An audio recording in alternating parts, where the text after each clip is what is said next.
Warren Buffett का एक बहुत ही फेमस कोट है, if you are not making money while you sleep then you have to work until you die. जिसका सीधा सा मतलब ये होता है कि अगर आप सोते हुए भी पैसे नहीं बना रहे हो तो आपको अपने मरते दम तक काम करना पड़ेगा, तभी तो आप पैसे कमाओगे, राइट। तो अब आपके माइंड में भी ये आ रहा होगा कि यार सोते हुए पैसे कैसे बना सकते हैं। तो चलिए अब हम इसे एक एग्जाम्पल से समझते हैं। हाइपोथेटिकली मान लो कि आपका कोई एक स्टोर है जो कि रेलवे स्टेशन के नज़दीक है और आपको उसे 24/7 ओपन रखना होता है। तो आप तो उस स्टोर को 24/7 ओपन नहीं रख सकते क्योंकि आप भी एक ह्यूमन हो और आपको भी नींद की ज़रूरत है, राइट। तो इसीलिए उसे 24/7 मेंटेन करने के लिए आपको ह्यूमन पावर की ज़रूरत पड़ेगी और किसी इंसान को आपको रखना पड़ेगा। तो इसका मतलब क्या हुआ कि आपके शॉप पे वो आदमी काम कर रहा होगा जब आप सो रहे होगे और आपके पैसे तब भी बन रहे होंगे क्योंकि वो आदमी आपके जगह पे उस स्टोर को संभाल रहा होगा। तो यहाँ हुआ ना, आपने बना लिए ना सोते हुए पैसे। तो दोस्तों सबके साथ तो ऐसा नहीं हो सकता है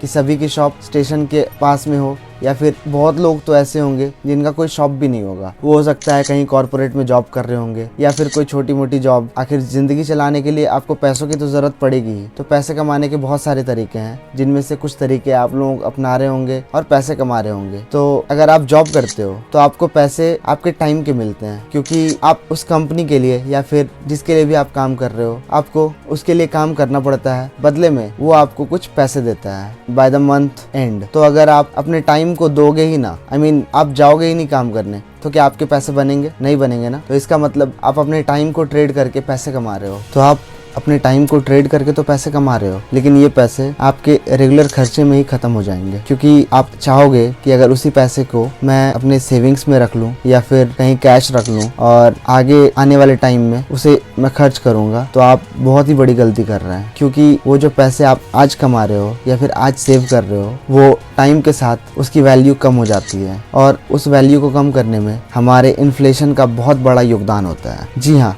इन्फ्लेशन। और अगर इसे हम समझें तो काफ़ी लोग इंडिया में इसे महंगाई बोलते हैं, और आप भी जानते हो कि हमारे देश में या फिर किसी भी कंट्री में आप देख लो तो वहाँ पे महंगाई तो होती ही है। आज जो सामान आप यूज़ कर रहे हो तो क्या 1 साल के बाद भी उस सामान की वैल्यू वही रहेगी जो आज है? जैसे फॉर एग्जाम्पल अगर बोलूँ तो आज चावल और आटा, इसकी कीमत 50 रुपए और 40 रुपए है। तो आज से 1 साल के बाद क्या आपको यही लगता है कि चावल की रेट 50 और आटा की रेट 40 ही होगी? नहीं, राइट। क्योंकि टाइम के साथ उसकी वैल्यू बढ़ती ही रहेगी और चीज़ें महंगी होती जाएंगी। तो फिर इसी रिस्पेक्ट में अगर हम देखें तो आज अगर आप 50,000 रुपए महीने कमा रहे हो और 10,000 आपने उसमें से साइड कर लिए, क्या आज से 1 साल के बाद भी आपकी वो 10,000 वही 10,000 रहेंगे? तो ऐसा नहीं हो सकता, क्योंकि टाइम के साथ महंगाई तो बढ़ेगी और आपके पैसे वही के वही रह जाएंगे। तो इसीलिए मैं एक बहुत ही सिंपल से तरीके के बारे में आपको बताने वाला हूँ, जिससे आप अपने पैसे को अच्छे से ग्रो कर पाएंगे, जिससे कि वो आपके इन्फ्लेशन को भी बीट करे। और हाँ, जो वीडियो के स्टार्टिंग में मैंने कहा था कि सोते हुए भी पैसे आप कमा पाओगे, तो वो तरीका है स्टॉक मार्केट इन्वेस्टमेंट। जी हाँ, तो चलिए हम आते हैं अपने मेन टॉपिक पे। दोस्तों, क्या आपको पता है कि इंडिया में सिर्फ 2% लोग ही ऐसे हैं जो कि स्टॉक मार्केट में इन्वेस्टमेंट करते हैं, जिसमें से काफी लोग तो ऐसे हैं जो कि म्यूचुअल फंड के थ्रू स्टॉक मार्केट में इन्वेस्ट करते हैं, जो कि बुरी भी नहीं है। लोग म्यूचुअल फंड के थ्रू स्टॉक मार्केट में एटलीस्ट इन्वेस्ट तो कर रहे हैं, लेकिन उन 98% लोगों का क्या, जो कि स्टॉक मार्केट में आ ही नहीं रहे हैं। स्टॉक मार्केट में नहीं आने का मतलब है कि आप अपने पैसे को उस स्पीड से शायद ग्रो कभी ना कर पाओ जिस स्पीड से आप कर सकते हो। क्योंकि अगर आप अपने कमाए हुए पैसे से कुछ बचाते भी हो और उसे सेविंग्स में रखते हो तो आपको पता है इंटरेस्ट क्या मिल सकता है? सेविंग्स की क्या इंटरेस्ट रेट है आजकल? तो ये है 7%, और ये ऑब्वियसली ये वेरी करती है 5 to 7% के बीच में। जी हाँ, और अगर आप स्टॉक मार्केट में इन्वेस्ट करते हो तो आपको पता है कि स्टॉक मार्केट का लॉन्ग टर्म रिटर्न क्या है? तो ये है अप्रोक्सीमेटली 12 to 14%, जो कि सेविंग्स रिटर्न के ऑलमोस्ट डबल है। और अगर आप भी स्टॉक मार्केट में इन्वेस्टमेंट करना चाहते हो तो उसके लिए क्या करना पड़ेगा? आप भी शायद यही सोचते होंगे, क्योंकि बहुत सारे लोगों को, जैसा कि हमने डिस्कस किया, 98% जो कि स्टॉक मार्केट में इन्वेस्ट नहीं कर रहे हैं, उनमें से 90% लोगों को तो ये पता ही नहीं है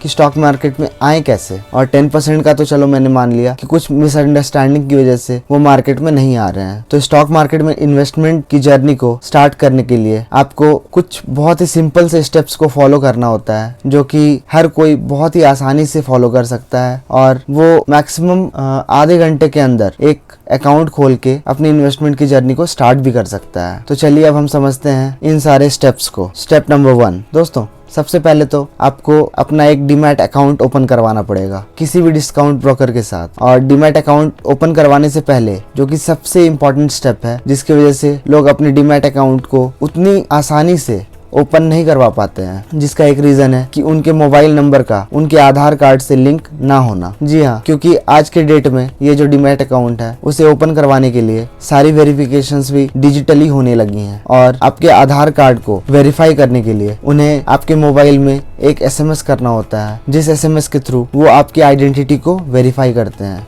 तो ये आपके रास्ते का कांटा ना बने, इसीलिए मैं पहले आपको बता रहा हूँ कि आप सबसे पहले अपने मोबाइल नंबर को आधार कार्ड से लिंक करवा लें। और ये किसी भी CSP या फिर बैंक या फिर प्रज्ञा केंद्र या फिर कहीं भी जहाँ पे आधार कार्ड बनती है वहाँ पे आपके नंबर को इजीली लिंक कर दिया जाएगा। और आपके लिए भी डीमैट अकाउंट खुलवाना और उसकी KYC करवाना बस चुटकियों का खेल रहेगा। अब एक बार आपने अपने मोबाइल नंबर को आधार कार्ड से लिंक कर दिया तो अब हम आ जाएंगे अपने स्टेप नंबर 2 पे। अब आपको ओपन करना है आपका डीमैट अकाउंट, और ये आप अपने किसी भी डिस्काउंट ब्रोकर जैसे कि grow, Zerodha, Upstox, angel one, इनके साथ आप ओपन करवा सकते हो। वैसे आजकल तो डिस्काउंट ब्रोकर की लिस्ट काफी लंबी है, जिसे आप गूगल करके भी देख सकते हैं। और मैं डिस्काउंट ब्रोकर इसीलिए बोल रहा हूँ क्योंकि इनकी ब्रोकरेज ऑलमोस्ट ना के बराबर होती है और आपको काफी कम ब्रोकरेज में आपके शेयर्स इजीली आपके डीमैट अकाउंट में क्रेडिट हो जाएंगे। और अगर आप अपस्टॉक्स, ग्रो, एंजल वन या फिर ज़ीरोधा के साथ अपना डीमैट अकाउंट ओपन करवाना चाहते हो तो फिर इस वीडियो के डिस्क्रिप्शन में आपको उसके लिंक मिल जाएंगे। दिए गए लिंक से आप उसे ओपन करवा सकते हो, जिससे आपको बहुत सारे बेनिफिट्स भी मिल जाएंगे। और एक बार आपका डीमैट अकाउंट ओपन हो गया तो उसके बाद क्या करना है ये हम जानेंगे अपने स्टेप नंबर 3 में। दोस्तों, एक बार जब आपने अपने डीमैट अकाउंट को खोल लिया, ये पूरी तरह से ओपन और एक्टिवेट हो जाए, तो फिर आप सबसे पहला जो काम करेंगे वो होगा अपनी एक वॉच लिस्ट बनाना। और ये मैं इसीलिए बोल रहा हूँ क्योंकि वॉच लिस्ट बनाने से आप अपने फेवरेट शेयर्स को इजीली ट्रैक कर पाओगे, क्योंकि हर शेयर को गूगल पे सर्च करने से अच्छा है कि आप एक ही जगह कंसोलिडेटेड वे में आप अपने डिस्काउंट ब्रोकर के प्लेटफॉर्म पे ही उसे एक्सेस कर सकते हो। और अगर मेरी मानो तो मैं तो बोलूंगा कि आपको कुछ अच्छे शेयर्स जिनके प्रोडक्ट या सर्विसेज को यूज भी करते हो उन्हें आप खरीद भी सकते हो, क्योंकि एक बार आपके अगर पैसे लग गए तो फिर आपको उसे जानने की और भी क्यूरियोसिटी होगी और आप स्टॉक मार्केट को और अच्छे से जानोगे, जिससे आपका भी इंटरेस्ट इन्वेस्टमेंट को लेकर डेफिनेटली स्टार्ट हो जाएगा। तो ये था आज का वीडियो, और अगर आपको जानकारी अच्छी लगी हो तो वीडियो को लाइक और चैनल को सब्सक्राइब जरूर करें। और आप इस वीडियो को